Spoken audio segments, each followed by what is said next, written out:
welcome everyone to this episode of the Web3 Talks. Our guest today is Pablo Dana, who is the co-founder of Quantopay. How are you today, Pablo? Good morning, Ornella. I'm very well. Thank you very much. Good to see you again. You too. It's a pleasure having you on the show. We have spoken before. I think last time was a few months ago at the Carter Capital event. So Absolutely. Happy to have you on Web3 Talks today. Thank you. And we will talk about Quantopay, which is a neobank. Is that the correct term? Absolutely. It's a fintech application, so we'll get into all of that. But first, I just wanted to catch up with you, see how you're doing, see how things are going, and maybe we can take it from the beginning of your blockchain and crypto journey and discover just how, who was the first person to ever tell you about Bitcoin? Like, how did you find out about it? Can you recall that memory? Oh, yes, I do. The first person actually was one of my sons who asked me to use one of my credit cards to pay for some Bitcoins, I think to get some fake IDs. And that was back in 2012, I believe. Okay. And that's the first time I heard about it. And they also started buying some Bitcoins and keeping them. One of my sons, by the way, found an old portfolio because he got access to his old password and was happy to see that he had quite a lot of money on it. Huh. My journey really started with Bitcoin a little bit later, but not that later. As a banker, a private banker and an asset manager, I was really in disbelief for the Brexit situation and the currency situation about the British pound and some other currencies. And I started advising clients of my asset management company. This was on the 20th of June, 2016, so 8 years ago, to buy Bitcoin. I showed you before. That's right. On my Instagram page, which is still there, when I said, guys, I think it's a moment at $560 to purchase Bitcoins. So what was it that convinced you to think that Well, it was a way of getting out of traditional fiat currency. It was a way of taking advantage of a new era coming up and showing up.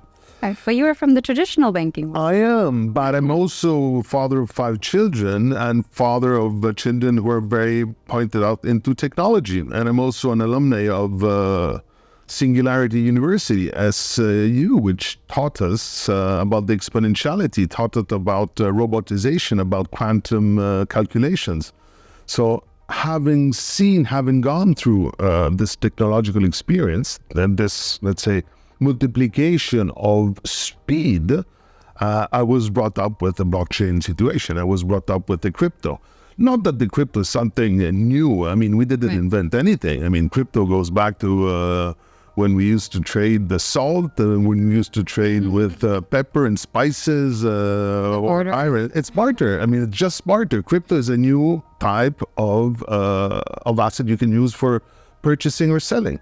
So I saw it in that way. What I liked about it is, first of all, advising my clients in doing it was a big bet. I was one of the first, I think, bankers in the world who started doing it. And through my social media, which at the time were public, I was called up by an old friend, Alexander Brexendorf, who is the founder of Quantopay and Quantocoin, and said, Pablo, I see you're pushing blockchain technology and cryptocurrencies. Would you like to join us in the Quantopay adventure?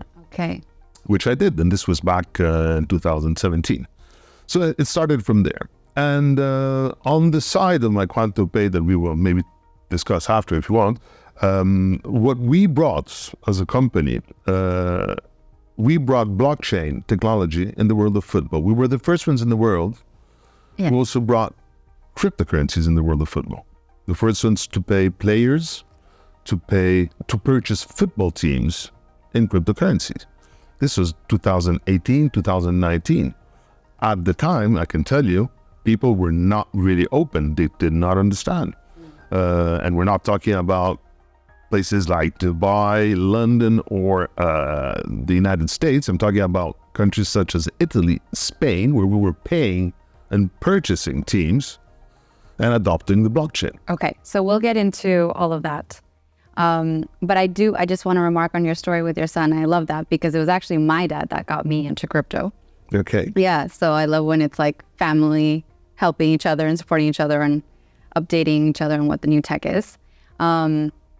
And then I did also just want to touch on that point of, you said that you felt that cryptocurrency and blockchain was it was an alternative, but it's the future is heading there for sure. So how did you envision that future of finance or future of banking and why did it incorporate blockchain? I think it's quite simple. I was actually working as a banker, as also I would say mergers and acquisitions, so purchasing football teams. I did some quite very large operations that I represented either buyers or owners of football clubs. And something that always disturbed me was the corruption and still now in the world of football and in the world of sports in general. Both corruption and the use of non-declared funds to pay players, to pay commissions, to pay this. I was looking for a way to try to make this, to ease this and to avoid this. And that's where the smart contracts came into place. That's where blockchain comes into the game.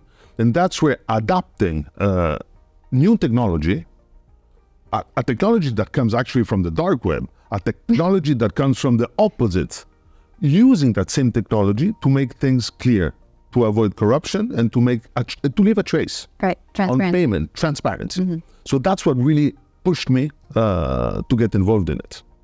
Okay, I see. All right, so then let's talk about just what it is exactly, Quantopay.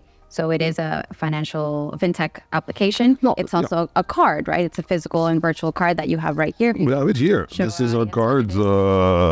This is our cards with Visa. We also have them with MasterCard. It works very well, by the way. It's a debit card, right? Sorry? Debit card. It's a debit card, okay. Yes. It's a debit card. All right. And so what's the mission behind it? Well, the mission, it's a neobank. So it's a non-structured, non-physical bank that you have on your phone, that you can have on the palm of your hand.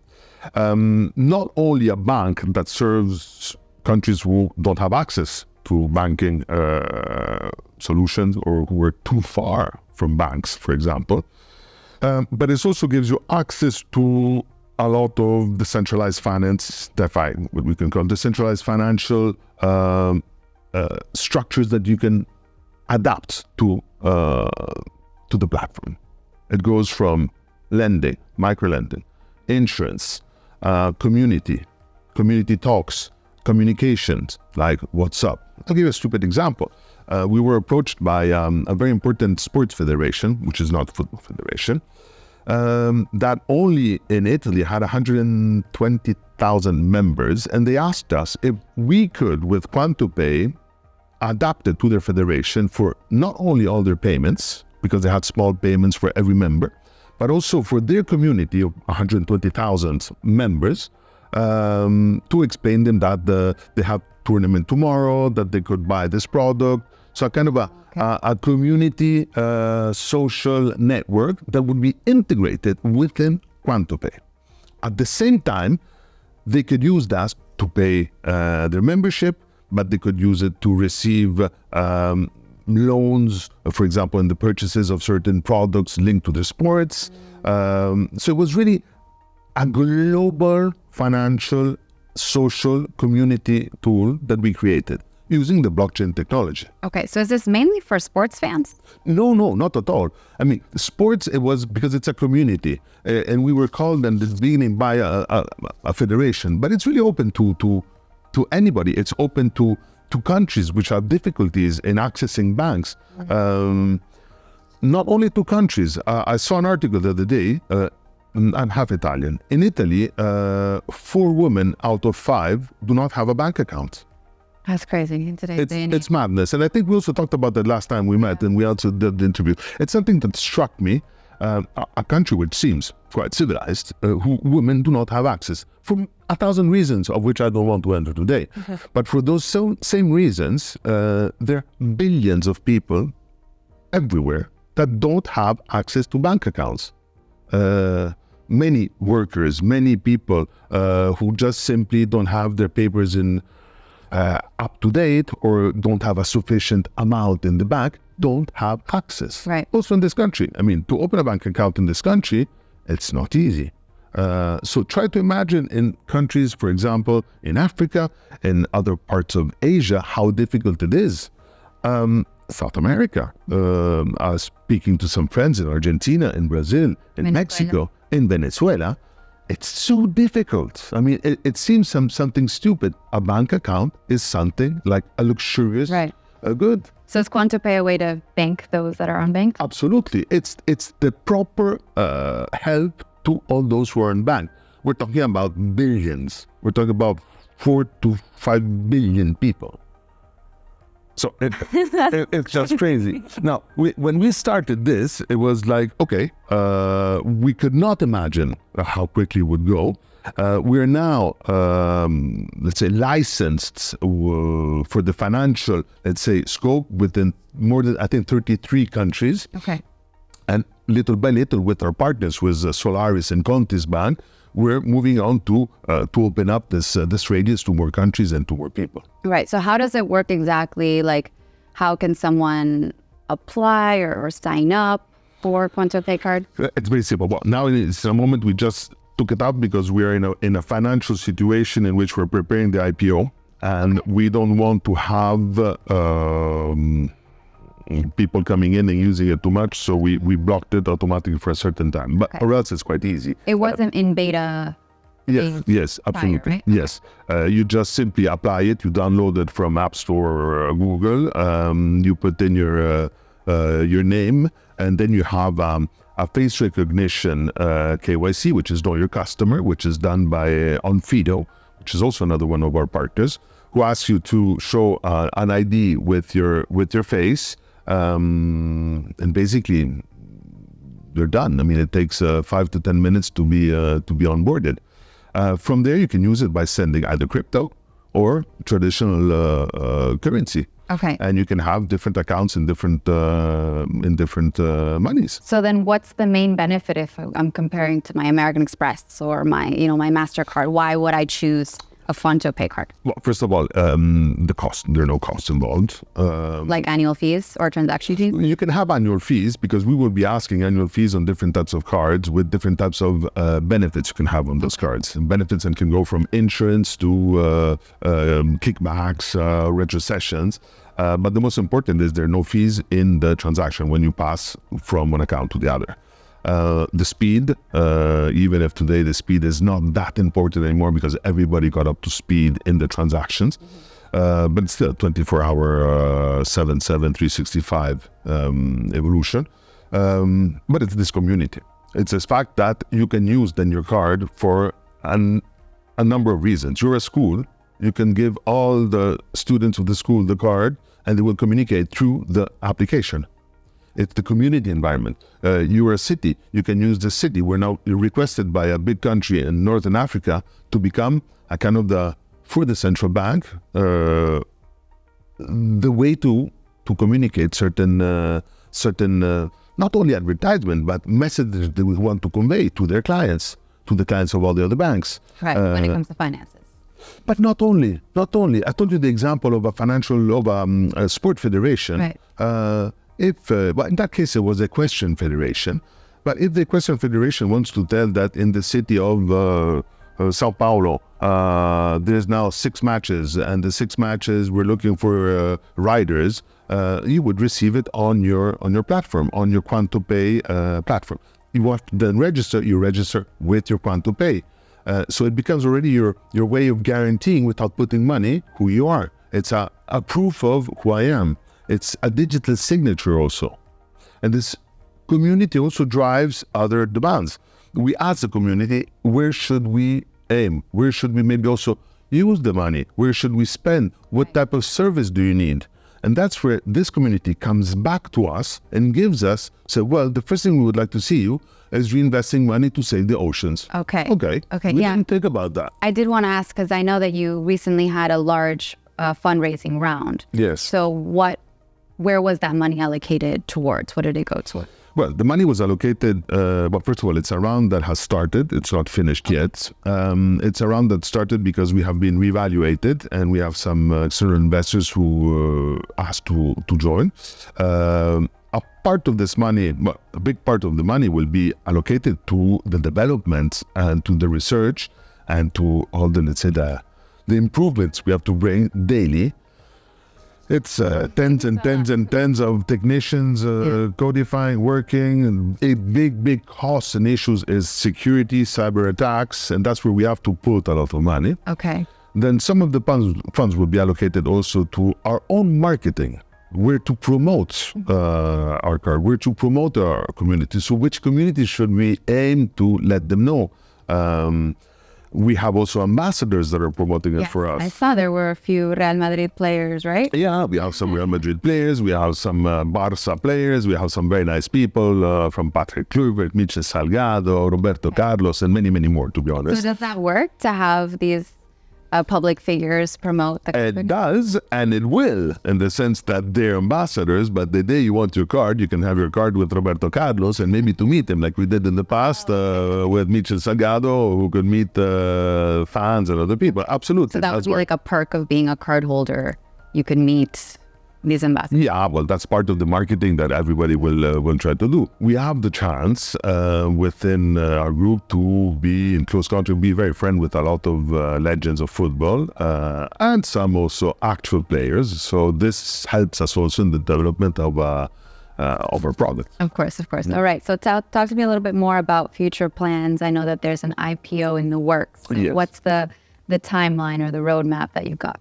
Well, you see, as funny as or as technological as we could be, as blockchain oriented and crypto oriented, maybe I have been pushing for a traditional, let's say, financial adoption, which is the IPO. Right. An IPO has been an ICO? so, as opposed to an ICO, in the sense that I want to publicly bring the company and shares of the company that investors can buy, or everybody can buy. Even, well, obviously, the first ones who will be allowed to purchase will be the clients of Quantopay. So the cardholders will be the first ones allowed to participate in the IPO, so to own shares of the company. But after to bring it with a normal public offering, so we didn't choose yet the jurisdiction. Most probably it will be Luxembourg because of the European passport and the way it gives you access to all European. We would have done London before, but with the Brexit situation, it's more complicated. Yeah. So we're now looking more to Luxembourg for our first IPO. And this we're talking in 2 years' time, so we still have time to go on that. Okay, I see. So it's been a long journey. I know you said you started the ideation process 7-8 years ago. You're in beta phase now, but you have already a large number of users, right? What has been the feedback from those users? Well, first of all, just a little that back. We have been maybe too early. Okay. We started maybe when people still didn't understand what we're doing. Yeah, they weren't ready. I mean, and not only people, but the same Visa and MasterCard would not accept us because they were afraid about the crypto. So it took them until, I would say, 2020, 2021 to adopt us. Because before that, they would not, well, still today, when you try to open a bank account and you say you're in the crypto industry, they will not open it for you. Right. So it's been quite difficult. The process of, let's say, cybersecurity has been very challenging. That's why the beta version has been going through several steps. Now, the community and what they're asking us back, maybe to answer to your question, is use part of your money to reinvest to help. And this is something that came quite often. And we asked them, but where should we help? Like what kinds of causes? What kind of causes? I'll take an example. I'm, as a hobby, an artist. I devote what I sell. I just did an ex-vernissage 2 weeks ago. I devote to help some families in Italy. And I support approximately 140 families, which don't know it's me. And I support them with my art, with the selling of my art.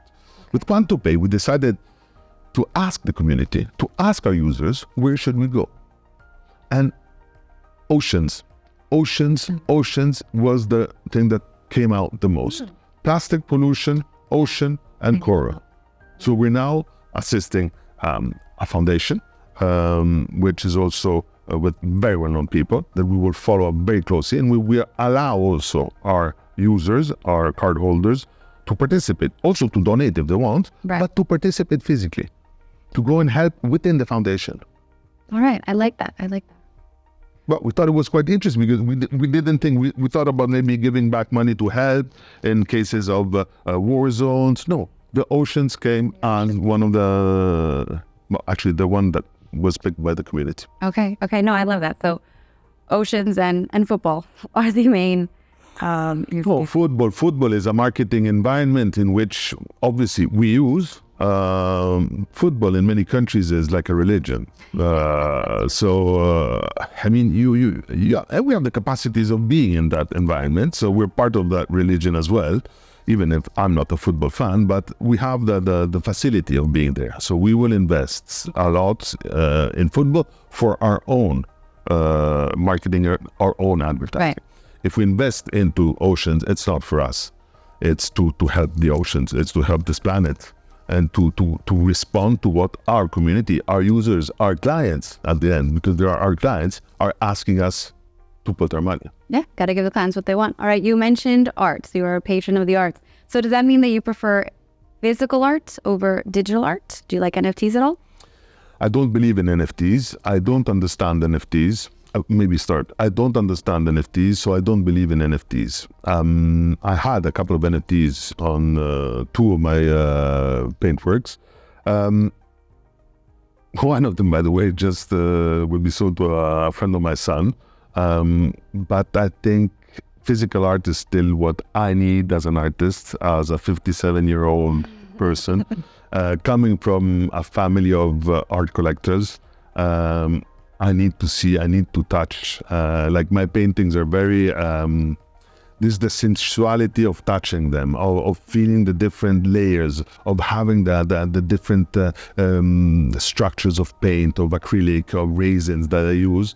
This is what I like to do, and that's what I like to have on my walls. Okay, fair, valid point.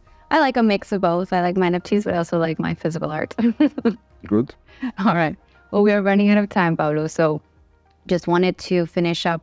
If you could tell our audience, like, what's the best way to reach out to you to be able to learn more about Quantopay and sign up? You're very kind. Well, Quantopay.com or on our social medias, always Quantopay.com, and we will be happy to answer to any questions. Okay. Ornella, thank you very much for having me here. Thank you for your time. So everyone, Quantopay is currently in beta, but it's soon to have a public launch and soon to IPO, currently on the Binance Smart Chain. Make sure to reach out to Pablo if you have any questions and check it out. Thank you for tuning into this episode of the Web3 Talks. See you guys later.